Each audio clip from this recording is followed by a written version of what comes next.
নমস্কার বন্ধুরা, আজকে নিয়ে চলে এসেছি কাঁঠাল দানার দুর্দান্ত একটা নতুন স্বাদের রেসিপি। একদম নতুনত্ব কাঁঠাল দানার রেসিপি। আমি টুম্পা, আর আমার টুম্পা মুখার্জি চ্যানেলে আপনাদের সবাইকে জানাই স্বাগত। আশা করছি সবাই ভালো আছেন, আমিও ভালো আছি। আর আজকে নিয়ে চলে এসেছি কাঁঠাল দানার দুর্দান্ত একটা রেসিপি।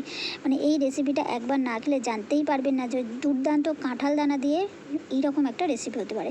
তো আজকে কাঁঠাল দানাটা আমি বানাবো ছোলার ডাল দিয়ে। এই যে তার জন্য নিয়ে নিয়েছি এখানে ছোলার ডাল আর তো কাঁঠাল দানা। এই যে নিয়ে নিয়েছি এখানে কাঁঠাল দানা। এখানে কাঁঠাল দানা আমি নিয়ে নিয়েছি, আর কাঁঠাল দানাগুলো আমার রোদে আমি শুকনো করে রেখে দিয়েছিলাম। তো রোদে শুকনো করে রেখে দিলে কি হয়, কাঁঠাল দানাগুলোকে খুব সহজে ছাড়ানো হয়ে যায়। আর যদি না রোদে শুকনো করে রাখেন তাহলে কেটে নিয়ে কাঁঠাল দানাগুলোকে দু চালা করে নিয়ে বা দু টুকরো করে নিয়ে সহজেই ছাড়িয়ে নিতে পারবেন। তো চলুন, আমি খুব সহজে এই যে দেখুন কাঁঠাল দানাগুলোকে ছাড়িয়ে নিতে পারছি, কারণ আমার কাঁঠাল দানাগুলো একদম শুকনো। আর এখানে দেখবে রোদে শুকনো করলেই কাঁঠাল দানার কিছু কাঁঠাল দানা একটু কালো কালো হয়ে যায়, সেগুলো কিন্তু খারাপ, ওগুলোকে ফেলে দিতে হবে। তাই ওগুলোকে আমি ফেলে দিয়ে বাকি কাঁঠাল দানাগুলোকে একদম ছাড়িয়ে নিচ্ছি। আর এখন এই যে দেখিয়ে দিচ্ছি, এরকম কেটে নিয়েও আপনারা এরকমভাবে খোসাগুলোকে ছাড়িয়ে নিতে পারেন।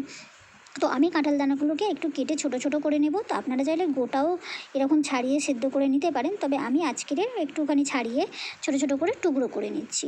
আপনারা না চাইলেও ছোটো ছোটো মানে টুকরো না করেও গোটা কাঁঠাল দানাকে সেদ্ধ করে নিতে পারেন আজকের রেসিপির জন্য। তো আজকের রেসিপিটা আমি কীভাবে বানাবো জানাতে গেলে অবশ্যই পুরো রেসিপিটা দেখতে হবে। স্কিপ করলে জানতেই পারবেন না আজকের রেসিপিটা এত সুন্দর কীভাবে হয়। একদম নিরামিষই একটা কাঁঠাল দানার রেসিপি নিয়ে আমি চলে এসেছি। এই রেসিপিটা নিরামিষ দিনেও খেতে পারেন। বৃহস্পতি, শনি, এখন তো সোমবারের উপোস চলছে, শ্রাবণ মাস, তারপরে শনিবারের উপোস বড় ঠাকুরের, এসব চলছেই। তো এইরকম নিরামিষ একটা রেসিপি বানিয়ে খেতে পারেন, খুবই সহজে হয়ে যায় আমাদের এই রেসিপিটা বানাতে, বেশি সময়ও লাগে না। তো তার জন্য এই যে ছোটো ছোটো করে কেটে নিচ্ছে। চলুন আমি সমস্ত কাঁঠাল দানাগুলো কেটে নিয়ে ফিরে আসছি আপনাদের কাছে।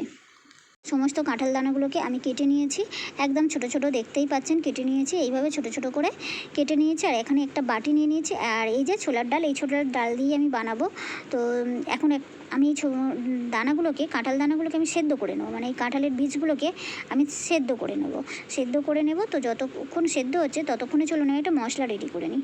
তার জন্য আমি এখানে মিক্সারের বাটির মধ্যে দিয়ে দিলাম 1 চামচ সাদা তিল, আর দিয়ে দিচ্ছি চিনাবাদাম 1 মুঠো, আর দিয়ে দিচ্ছি আদার কুচি 4-5টা, আর দিয়ে দিচ্ছি একটা গোটা টমেটো। যেহেতু নিরামিষ রেসিপি, গ্রেভির জন্য আমি দিয়ে দিলাম চিনাবাদাম আর 1 চামচ সাদা তিল গ্রেভিটা করার জন্য। এই যে বাটিয়ে একদম মিক্সিতে দিয়ে খুব সুন্দর একটা জল দিয়ে পেস্ট রেডি করে নিয়েছি। আর এদিকে আরেকটা বড় মিক্সারের বাটি নিয়েছি, এই যে কাঁঠাল দানাগুলোকে সেদ্ধ করে নিয়েছি, সেই কাঁঠাল দানাগুলোকে দিয়ে দিলাম। আর দিয়ে দিলাম যে ছোলার ডাল নিয়েছিলাম, সেই ছোলার ডাল 1 বাটি পুরো আমি দিয়ে দিয়েছি। তো এই যে দেখুন খুব সুন্দর একটা পেস্ট তারপরে আমি করে নিলাম, মিক্সারেতেই আমি করেছি। আপনারা চাইলে সব কিছু শিলবাটার মধ্যেও করে নিতে পারেন। এখন পুরোটা পেস্টটি আমি দেখুন তুলে নিচ্ছি। তো যেহেতু মিক্সারের বাটির গায়ে লেগে গিয়েছে, চামচে করে তোলা যাচ্ছে না, তাই আমি হাতের সাহায্য করেই তুলে নিচ্ছি। হাত চামচ দুটো লাগিয়েই তুলে নিচ্ছি, নাহলে একদম গায়েতে লেগে আছে, চামচের সাহায্যে তোলা যাচ্ছে না অত ভালো। তো এইভাবে আমি পুরোটাই বাটির মধ্যে তুলে নেব। তো আমি নিয়ে এর মধ্যে কিছু উপকরণ আমি মেশাবো। আপনারা তো অনেকভাবেই অনেক রকম কাঁঠাল দানার রেসিপি খেয়েছেন, বা অনেকেই আছেন আবার কাঁঠাল দানা মানে খেতে চান না, মানে কাঁঠাল দানার বীজ খেতে পছন্দ করেন না। তো আজকে আমি যেভাবে বানাচ্ছি সেভাবে একবার বানিয়ে খেয়ে দেখবেন, একদম দুর্দান্ত হয় রেসিপি। একবার খেলে বারবার খেতে চাইবেন, চেটে পুটে একদম খাওয়া হয়ে যাবে এই রেসিপিটা যদি একবার বানিয়েছেন। তো এখানে আমি সব রকম মশলা দিয়ে দিলাম। এখানে দিলাম ঝাল লঙ্কার গুঁড়ো, দিয়ে দিলাম হলুদের গুঁড়ো, দিয়ে দিলাম আমি নুন, আর দিয়ে দিচ্ছি এখানে জিরের গুঁড়ো, আর সামান্য একটু চিনির দানাও দিয়ে দিচ্ছি। আর বাইন্ডিংয়ের জন্য 1 চামচ, মানে চা চামচের হাফ চামচ আমি দিয়ে দিচ্ছি আটা। আপনারা চাইলে বেসনও দিয়ে নিতে পারেন, বা ময়দাও দিতে পারেন, বা চালের গুঁড়োও দিতে পারেন, বা সুজিও দিতে পারেন, যা ইচ্ছা। এই যে হাফ চামচ একদম দিয়ে দিলাম আটা, শুধুমাত্র একটু বাইন্ডিংয়ের জন্য দিয়েছি, যেহেতু এটা ডাল দিয়েছি আমি ছোলার ডাল, আর তোমার এতে কাঁঠাল দানা ছোলার ডাল আছে, তাই শুধুমাত্র হাফ চামচের মতো আমি আঠা দিয়ে খুব সুন্দর করে দেখুন আমি মিক্সড করে নিয়েছি। তারপরে এই যে বলের মতো গড়ে নিচ্ছি এগুলোকে আমি এবারে কড়ার মধ্যে তেলের মধ্যে ভেজে নেব। তো আমি এখানে বলগুলো আগে থেকেই রেডি করে নিলাম। আর ওদিকে আমি কড়াও বসিয়ে দিয়েছি গ্যাসের ওপরে, সর্ষের তেলে আজকে রান্নাটা আমি করব। তো চলুন, গ্যাসেতে এই যে বসিয়ে দিয়েছি আমি সর্ষের তেল, তেলটা গরমও করে নিয়েছি। আর এখন দেখুন আমি বড়াগুলোকে এখন চ্যাপটা করে দিয়ে নিচ্ছি, একদম কোপ্তার মতো করে, মানে কাঁঠাল দানার একটা কোপ্তার রেসিপি আপনাদের সাথে আমি শেয়ার করছি। আশা করছি আপনাদের ভালো লাগবে। এই যে দেখে নিন, প্রথমে যে গোল করেছিলাম সেই গোলটা এবার হাতের মধ্যখানে আমি দিয়ে নিচ্ছি। এই যে দিয়ে একটু চ্যাপটা করে দিলাম, ব্যাস এইভাবে দিয়ে দেবেন। আর না হলে আপনারা যে কোনো শেপেও বানিয়ে নিতে পারেন, কোনো অসুবিধা নেই। আমি এরকম একদম কোপ্তার মতো করে বানিয়ে নিচ্ছি, দেখতেও খুব সুন্দর লাগছে। তো আপনারা এইভাবে অতি অবশ্যই বানাবেন, আর আমাকে অতি অবশ্যই কিন্তু কমেন্ট করে জানাবেন যে আপনাদের কেমন লাগছে আজকের আমার এই রেসিপিটা। আশা করছি ভালো লাগবে। কোপ্তা খেতে কে না ভালোবাসে, অনেকেই তো কাঁঠাল দানা খেতে চান না। তো এইভাবে কোপ্তা করে বানিয়ে আর একটা গ্রেভি করে রান্না করে নিতে পারেন। তবে আজকের আমি এই কোপ্তার সাথে একটু আলু দিয়ে গ্রেভি করে রান্না করব, তবে একদম নিরামিষ। আর এই যে তারপরে একদম মিডিয়াম আছে উল্টে পাল্টে সবগুলো ভেজে নেবেন, খুব সুন্দর হয় এই ভাজাগুলো। গরম গরম খেতেও খুব ভালো লাগে, গরম ডাল ভাতের সাথে খেতেও খুব ভালো লাগে।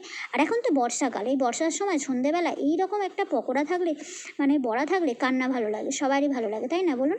তো চলুন সবগুলো আমি ভেজে তুলে নিয়ে এর মধ্যে আমি গ্রেভি বানাবো। কীভাবে বানাবো সাথে থাকুন, জানতেই পারবেন। বড়াগুলো সমস্ত সব ভেজে তুলে নিয়েছি। এবার ওই তেলের মধ্যে দিয়ে দিলাম আমি এখানে গরম মশলা ফোড়নে দিয়ে দিচ্ছি। গরম মশলা বলতে এখানে নিয়েছি আমি জিরে অল্প, 2টো লবঙ্গ, একটা ডালচিনির টুকরো নিয়েছি, 2টো এলাচ, একটু জয়িত্রী, একটা শুকনো লঙ্কা আর একটা তেজপাতা। এবার ফোড়নটাকে খুব ভালো করে আমি ভেজে নিচ্ছি। ফোড়ন থেকে যখন খুব সুন্দর একটা গন্ধ উঠছে তখন এর মধ্যে আমি দিয়ে দিচ্ছি আলু। এখানে একটা বড় আলু আমি ডুমো সাইজের কেটে নিয়েছি, সেটা এখন তেলের মধ্যে একটু নাড়িয়ে নেব। তেলের মধ্যে একটু নাড়িয়ে তারপরে এর মধ্যে আমি দিয়ে দেবো নুন হলুদ দিয়ে খুব ভালো করে এখন আমি ভেজে নেব।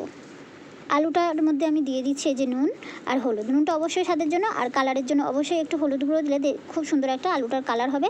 আর দিয়ে খুব ভালো করে এই যে আমি ভেজে নিয়েছি, দেখতেই পাচ্ছেন ভাজতে ভাজতেই হাফ সিদ্ধ হয়ে গিয়েছে। এখন দিয়ে নিচ্ছি সেই যে মশলাটা আমি করেছিলাম, তিল দিয়ে, চিনেবাদাম দিয়ে, টমেটো আর আদা, ব্যাস এইটুকুই মশলা, আর বেশি কিছু মশলা নয়। আর যেগুলো আমরা শুকনো মশলা খাই সেগুলো তো দেবই, নাহলে কোনো ঝাল আর স্বাদ হবে না। তো দিয়ে মোটামুটি এটাকে 3-4 মিনিট একটু কষিয়ে নিচ্ছি আলুর সাথে, তেলের সাথে। নিলে কাঁচা গন্ধ, বাদামের যে কাঁচা গন্ধ, তিলের কাঁচা গন্ধ, তাহলে সেটা আর থাকবে না, খুব ভালোই এই কষাতেই চলে যাবে। 3-4 মিনিট চলুন কষিয়ে নিয়ে ফিরে আসছি।